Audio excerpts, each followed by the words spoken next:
የተወደዳችሁ የያሮስ ሁለት ቤተሰቦቻችን ውድ ኦርቶዶክሳውያን እንዴት አላችሁ? እንዴት ቆያችሁ? እንዴት ሰነበታችሁ? ሰላም እግዚአብሔር ባላችሁበት ቦታ ሁሉ ይብዛ። ሰላም እግዚአብሔር ከሁላችሁ ጋር ይሁን። ላይክ አድርጉ፣ ሼር በማድረግ ጀምሩልኝ። እንግዲህ ሌላ አዲስ ርዕሰ ጉዳይ ይዤ የመጣሁት የብፁዕ አቡነ ገብርኤል ጉዳይ የሚያልቅ ጉዳይ አይደለም። በፍኖተ ጽድቅ አዳራሽ ውስጥ የስህተት አስተምህሮ ማስተማራቸው ይታወሳል። ታዲያ ከዚህ ስህተት አስተምህሮ ጋር የተገናኘ ሌላ ጉድ ወጥቷል። በሌላ አውደ ምሕረት ድጋሚ ይህንኑ አስተምሮ ይህንኑ የምንፍቅና ሀሳባቸውን አጋርተዋል። ኢየሱስ ክርስቶስን ቤዛ ለማለት ማርያምን፣ ሚካኤልን፣ ገብርኤልን ቅዱሳንን ሲያቃልሉ ነበረ። ፍጡር ቤዛ አይደለም ምናምን ብለው ደገሙት። መድገም ይቻላል። እሱን ካስተማሩ በኋላ ነው ፍኖተ ጽድቅ ላይ ያሳዩትና ፍኖተ ጽድቅ ላይ ዝም ብሎ የታሰበበት ነው እንጂ ዝም ብሎ ካፋቸው ያመለጠ ወይ ሳያስቡት የተናገሩት አለመሆኑን ነው እየተረዳንበትና የያዝነው ቪዲዮ ደግሞ እሱን የሚያሳይ ነው። ስለዚህ ጉልበት እንዲኖረው ነው። ባካችሁ ኦርቶዶክሳውያን ጉልበት እንዲኖረው እንፈልጋለን። በርካታ መምህራንም መልስ ሰጥተውበታል። አሁን የማሳያችሁ ቪዲዮ ብፁዕ አባታችን ብፁዕ አቡነ ገብርኤል አስቀድሞ ፍኖተ ጽድቅ ላይ የተናገሩትን አሳያችሁና ከዛ በኋላ በሆነ አብያተ ክርስቲያናት በዓለ ንግሥ ላይ ራሱኑ ትምህርት አስቀድመው ማስተማራቸው ታውቋል። እሱንም ቪዲዮ ነው ማጋራላችሁ። ሁለቱንም ማሳያችሁና እመለሳለሁ። ከዛ በኋላ መምህራንስ ምን አሉ የሚሉትንም አከታትዬ የማሳያችሁ ይሆናል። ወደ መምህራኖቻችን ወደ ብፁዕ አባታችንም የቀደመ ስህተት አስተምሮ ተከታትለን እንመለሳለን።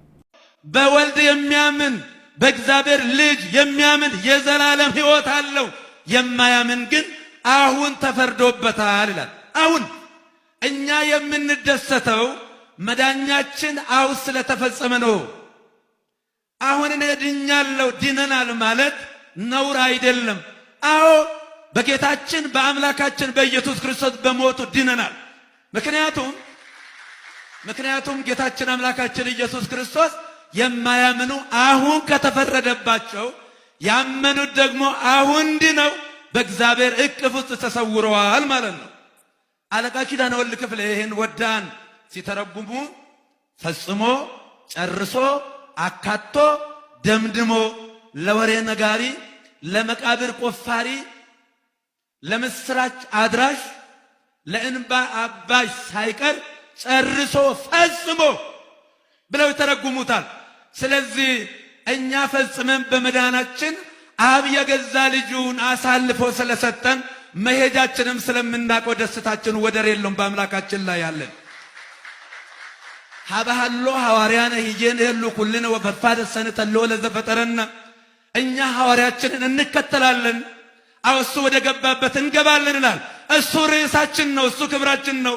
ራሳችን ከገባ ራስ ከገባበት ደግሞ እግር ይከተላል። አንድ ሰባኪ ሲሰብክ በጣም የወደድኩለት ክር ልፍስፍስ ነች፣ ነገር ግን መርፌን ትከተላለች፣ መርፌ የገባችበት ትገባለች ብሏል። ትክክል ነው። ስለዚህ ጌታችን አምላካችን መድኃኒታችን ኢየሱስ ክርስቶስ በእቅፉ ይሰውረናል፣ ወደ አባቱ ይወስደናል። ደስ ይበላችሁ።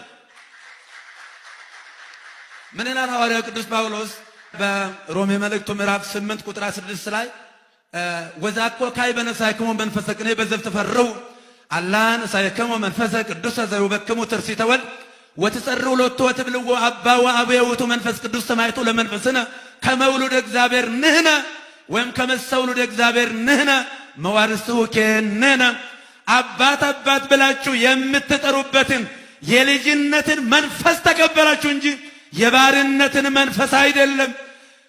እኛ የእግዚአብሔር ልጆች እንደሆንን ያው መንፈስ ቅዱስ ለነፍሳችን ምስክር ነው ይላል።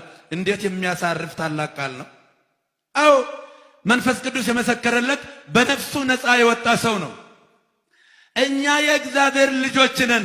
የእግዚአብሔር ልጆች ከሆንን ደግሞ ወራሾቹ ነን ይላል። ወራሾቹ ነን። የእግዚአብሔር በክርስቶስ የእግዚአብሔር ወራሾች ነን። ልብ በሉ።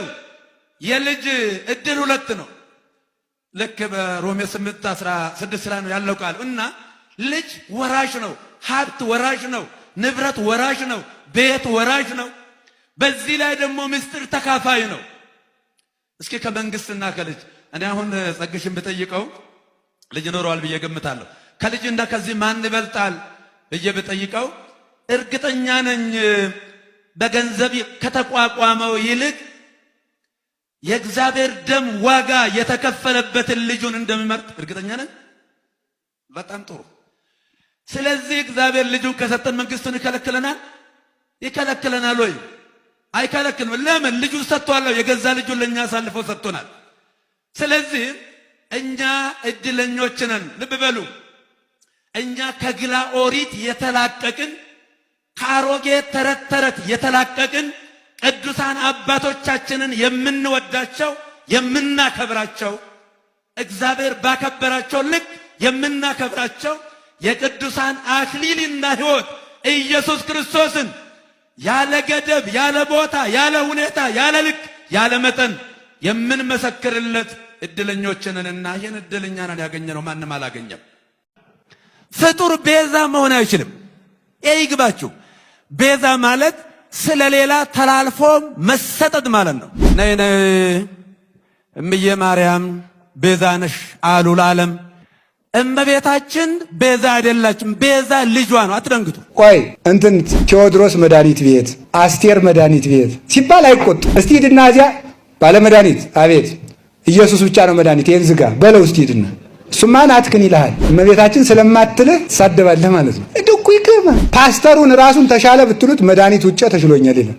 ኢየሱስን ውጣ ሆኖ እንዲሁ እኮ ይድረስ እኮ ነው። እንዲሁ ድንቁርና እንዲህ አድርጎ ቤት ይሰራል። እንዲህ አድርጎ ድንቁርና እንዲሁ ከሪ ጥበብ ቤቷን እንደሰራች ድንቁርና ቤቷን የሰራችባቸው ሰዎች እኮ ናቸው እነዚህ። 7 ምሰሶ የድንቁርና ምሰሶ የቆምባቸው ሰዎች እንዲሁ እኮ ይገርማል። መድኃኒት ክርስቶስ እግዚአብሔር ያሳያችሁ። ኢየሱስ ውሃ የሕይወት ውሃ ነው። ውሃ ጠጣው ሲል ኢየሱስን ተው ውሃ ኢየሱስ ነው አጠጣ በል እስቲ በል ታጠጣ አይደል ኢየሱስ ነው ውሃ በል። እኔ የሕይወት እንጀራ ነኝ ብሏል።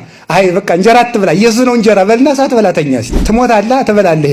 እንዲሁ እኮ አይደረስ እኮ ነው። ክርስቶስ እረኛ ነው። እስቲ ሲጨንቅ ፖሊስ አጠራ እንዲሁ እኮ ድንቁርና እኮ ነው። ይሄ ክርስቶስ ንጉሥ ነው። እስቲ አልገዛም በልና መንግስት የሚያደርግህን ታየዋለህ።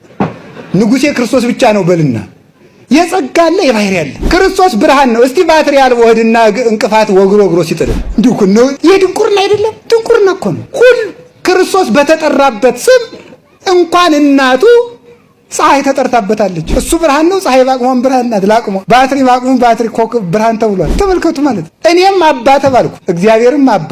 ይገርማል እኮ አይከፈውስ አባ ብለን የምንጠራበትን የልጅነት መንፈስ ሰጠና የተባለ አብርሃምም አባት እግዚአብሔርም አባት። ከዚህ በላይ ቃል ስለሌለን ማለት ዳዊትም ንጉስ እግዚአብሔርም ንጉስ። ዳዊትስ ጥሩ ነው። እና ጀሬም ንጉስ እግዚአብሔርም ንጉስ በአንድ ስም ማለት ነው። እግዚአብሔር እንደዚህ ስለተጠራ ልብ ብላችሁ ስሙ። እግዚአብሔር እንደዚህ ስለተጠራ ሙሴም አምላክ እግዚአብሔርም አምላክ። ሙሴ የፈርዖን አምላክ ነው ዘጸአት 7:25 ላይ እግዚአብሔርም አምላክ ሙሴም አምላክ። አሁን ሙሴ እግዚአብሔር ነው አይደለም። እግዚአብሔርም ጌታ አብርሃምም ለሚስቱ ጌታ። ቅዱስ ጴጥሮስ ሳራ ባሏን ጌታ የትለው ነበር ጌታ። አሁን አብርሃም እግዚአብሔር ነው አይደለም። ቤዛ የሆነ ቤዛ ኢየሱስ ክርስቶስ ቤዛ ነው። ፍጡር ቤዛ አይባልም። የትኛው ፍጡር ለፍጡር ቤዛ ሊሆን አይችልም። ማርያም ቤዛ መሆን አትችልም። ሚካኤል ቤዛ መሆን አይችልም። ገብርኤል ቤዛ መሆን አይችልም።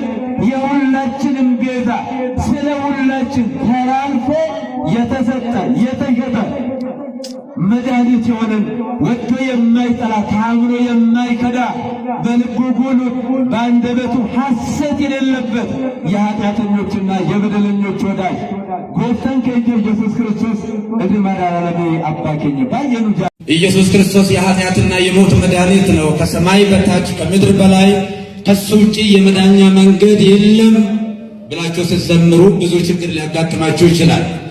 አሁን አስተሳሰባችንን መቀየር አለብን። ልጆቻችን እየጠፉ ከቤተ ክርስቲያን የተገፉትን መመለስ መሰብሰብ አለብን። ቤቱ ገፊ ነው።